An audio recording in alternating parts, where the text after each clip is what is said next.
my dear students, my name is Sheikh Sadam and I welcome you all on my YouTube channel Golden Tutorial। और आज का हमारा topic है the height of ridiculous और इसे लिखा है बहुत ही महान कवि ने जिसका नाम है ओलिवियर वेंडल हॉल्मेस। ओके, इनकी जो बर्थ है 1809 में हुई और 1894 में इनकी डेथ हो गई। ओके, तो यहाँ पे इंट्रोडक्शन तो नहीं दिया है मगर फिर भी मैंने कुछ मेहनत करके आप लोग के लिए इंट्रोडक्शन निकाला है ताकि आपको बोर्ड एग्जाम्स में अच्छे से अच्छे मार्क्स मिले और आप इस चीज़ का फ़ायदा उठाएं। ओके, तो प्लीज़ आप पेंसिल ले लीजिए और नोट कीजिए। मैं इनके बारे में कुछ इंट्रोडक्शन के लिए पॉइंट बोलता हूँ ताकि आप लिखोगे तो वो थोड़ा अच्छा इंप्रेशन लाएगा एग्जामिनर के ऊपर। तो आपको बर्थ और डेथ तो पता है इनकी। तो इनकी स्कूल की जो स्टडीज़ है वो फिलिप्स एकेडमी के अंदर हुई और हार्वर्ड यूनिवर्सिटी में हुई, और एक है जो बोस्टन मेडिकल स्कूल, यहाँ पे उन्होंने अपनी स्टडीज़ कंप्लीट की 1830 में। और इनकी जो पोएम है बहुत ही जो ज़्यादा फेमस है जिसका नाम है ओल्ड आयरन साइड और द चेम्बर न्यूटिलिस। ये दो पोएम उनकी बहुत ही ज़्यादा फेमस हुई और 19th सेंचुरी में इन्हें बेस्ट ऑथर माना गया था। न्यू इंग्लैंड मैगजीन के अंदर इनके बहुत सारे आर्टिकल्स आए इनके रिटन मटेरियल के। और इनके करियर की बात करें, इनकी टीचिंग प्रोफेशन की बात करें तो 1838 के अंदर एंटोनी स्कूल के अंदर इन्होंने डार्ट माउथ में अपना टीचिंग प्रोफेशन 1838 में स्टार्ट किया। वहाँ पे कुछ बच्चों को सही से नहीं संभाल पाते थे, वो बहुत ही ज़्यादा अटैच रहते थे और इसी वजह से वो जो स्कूल के अंदर नहीं संभाल पाते थे बच्चों को छोटे छोटे, तो इसलिए उन्होंने अपनी खुद की यूनिवर्सिटी में जहाँ में उन्होंने खुद ने एजुकेशन कंप्लीट किया था वहाँ उन्हें as a teaching profession job मिला हार्वर्ड यूनिवर्सिटी में और 1882 रिटायर होने तक के उन्होंने वहीं पे जॉब किया। तो बेसिकली स्टूडेंट्स ये जो पोएम है, इस पोएम के अंदर जो पोएट है ओलिवर, वो अपना जो खुद का एक्सपीरियंस हो चुका है लाइफ में उस बारे में इस पोएम के अंदर वो शेयर कर रहे हैं। वो उन्होंने कुछ पहले लाइंस लिखी थी, कुछ जैसे कि वो पोएट है तो उन्होंने कुछ लाइंस लिखी थी, तो वो लाइंस इतनी फ़नी थी कि वो खुद इमेजिन नहीं कर पा रहे थे और वो खुद बहुत हंस रहे थे वो लाइंस पढ़ पढ़ के। तो लाइन ये जो है पोएम है उसके अंदर नहीं दी हुई है।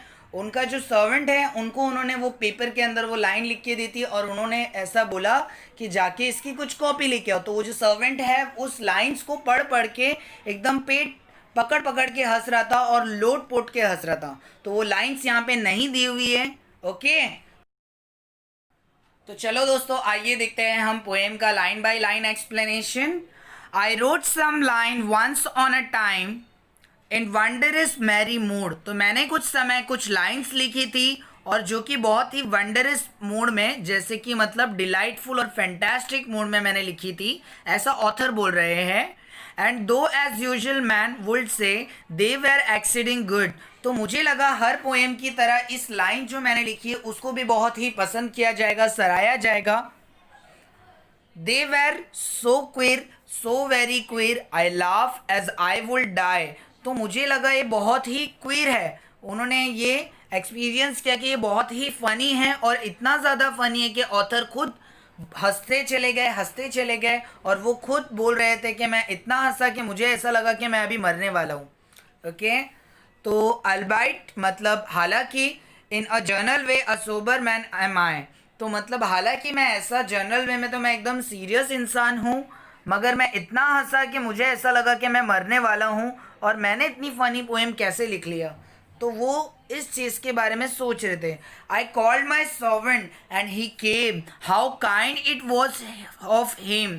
तो मैंने मेरे सर्वेंट को बुलाया और वो सर्वेंट मेरे पास आया और वो बहुत ही काइंडनेस की तरह मुझे कोऑपरेट कर रहा था, जैसे कि मतलब हर सर्वेंट अपने मालिक को करते हैं, हर स्टूडेंट अपने टीचर्स को करते हैं। जैसे कि टीचर बुलाती है स्टूडेंट्स इधर आओ, तो बच्चा कैसे नीचे मुंडी किए हाथ पीछे बांधे हुए यस मिस नो मिस करते हुए खड़ा रहता है, तो वैसी काइंडनेस के जैसा ये सर्वेंट भी है जो उनके साथ में वहीं खड़ा था।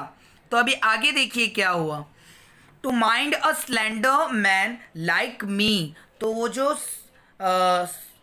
मतलब जो मालिक थे, जो हमारे ऑथर थे, वो कैसे थे, एकदम स्लेंडर स्लिम, और जो इनका नौकर था वो बहुत ही हट्टा खट्टा चौड़ा और तंदुरुस्त स्ट्रॉन्ग इंसान था। ही ऑफ माइट लिम, माइट लिम मतलब होता है बहुत ही स्ट्रॉन्ग।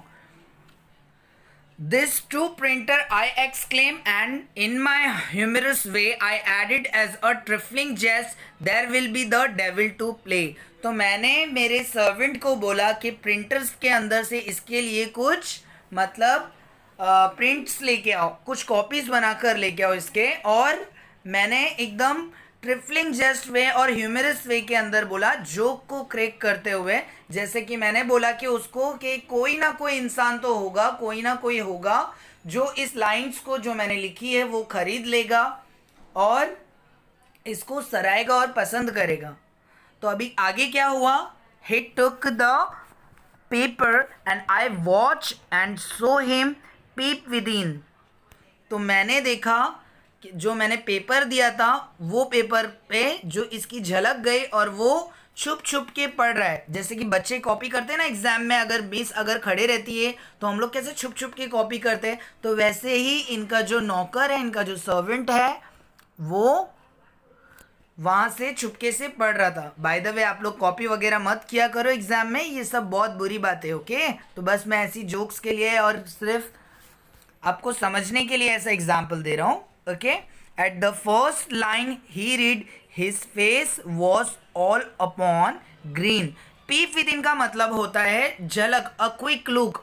ओके, और ग्रीन, ग्रीन का मतलब होता है एक बड़ी सी स्माइल, ब्रॉड स्माइल। ओके, तो जो फर्स्ट लाइन जैसे ही मेरे सर्वेंट ने पढ़ा तो उसकी हंसी निकल गई, उसकी हंसी छूट गई, जबकि मैं वहीं खड़ा था और उसकी हंसी छूट गई।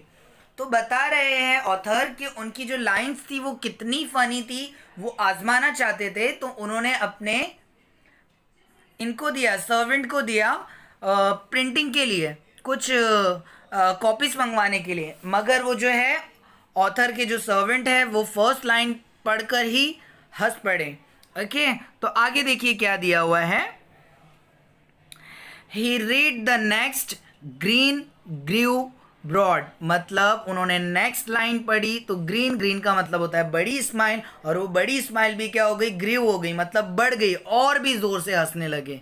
And shot from year two year, और उनकी जो आवाज़ है वो कानों कानों तक की गूंज रही थी हंसी की, जो है हम लोग जो हंसते हैं ना जोर जोर से, हा हा हा हा हा हा, वैसा। Okay, he read the third, a chuckling noise I now begin to hear. तो उन्होंने थर्ड लाइन पढ़ी तो वैसे चकलिंग नॉइस, जैसे कि हंसी की जोर से आवाज़ आने लगी उनकी। ओके, और फोर्थ लाइन में उनका क्या हो गया, रोर, जैसे कि एकदम टाइगर जो रोर करता है ना, वैसे मतलब टाइगर की तरह रोर नहीं, मतलब उनकी जो हंसी है वो हंसी है, इतने बड़े साउंड में उनकी हंसी बदल गई और वो जोर जोर से हंसने लगे। फिफ्थ लाइन में क्या हो गया, उनका वेस्ट बैंड खुल गया, स्प्लिट हो गया। ओके, मतलब खुल जाना, नाड़ा या फिर बेल्ट जो है, वेस्ट वेस्ट बैंड जो है वो खुल गया। Okay, the six he burst the 5 button, और जब सिक्स लाइन पढ़े तो वो जो सर्वेंट थे उनके पांचों के पांचों बटन खुल गए, क्योंकि वो इतने स्ट्रांग थे और इतना ज़ोर ज़ोर से हंस रहे थे कि जो लाइंस पढ़ पढ़ के ऑथर की, तो वो जो है 5 बटन्स भी खुल गए, और वेस्ट बैंड जो कमर में जो नाड़ा होता है पैजामे का वो भी खुल गया। तो इतना ज़ोर ज़ोर से हंस रहे थे। And tremble in a fit, और वो मतलब लोट पोट के हंसने लगे अपने पैरों में ही गिरकर। 10 days and night with sleepless eye I watch that wretch man। तो 10 दिन और रातों से मैंने सोया नहीं और उस निकम्मे मेरे सर्वेंट का ही चेहरा मेरे सामने घूमता रहा। And since I never dare write to write as funny as I can, और उस वक्त से, उस समय से जब मैंने देखा कि मेरा सर्वेंट जो है वो इतना हंस रहा है, ये मेरे लाइंस लिखा था मैंने, तो उसने इतना हंसा तो लोग कितना हंसेंगे, और हंसते हंसते अगर कोई मर गया, तो ये सारी चीज़ें मतलब थॉट्स उनके शायद से दिमाग में चल रहे थे। तो उन्होंने बोला उसके बाद से मैंने कभी हिम्मत ही नहीं की, कभी डर ही नहीं किया कि मैं इतना फ़नी हूँ और इतना फ़नी मैं लिखूँगा। तो इतने फ़नी है ऑथर, ऑथर को कुछ पता ही नहीं था। तो ओलिवर वेंडल हॉल्मेस 1809 1894। तो ये पोएम जो है बहुत ही अच्छी थी, और ये आपके बुक्स की जो है वो जो लास्ट पोएम है, ये जो एक्टिविटी है ये आपको करनी है, और इस चीज़ को हम कवर करेंगे ये एक्टिविटी को। तो प्लीज़ प्लीज़ आप चैनल को लाइक, सब्सक्राइब, कमेंट और शेयर करें ताकि हमारी सारी जो वीडियोस है वो आप तक के पहुँचे। Okay, thank you so much. हम लोग फिर से मिलेंगे न्यू वीडियोस के साथ में, तब तक के have a good day. Thank you so much.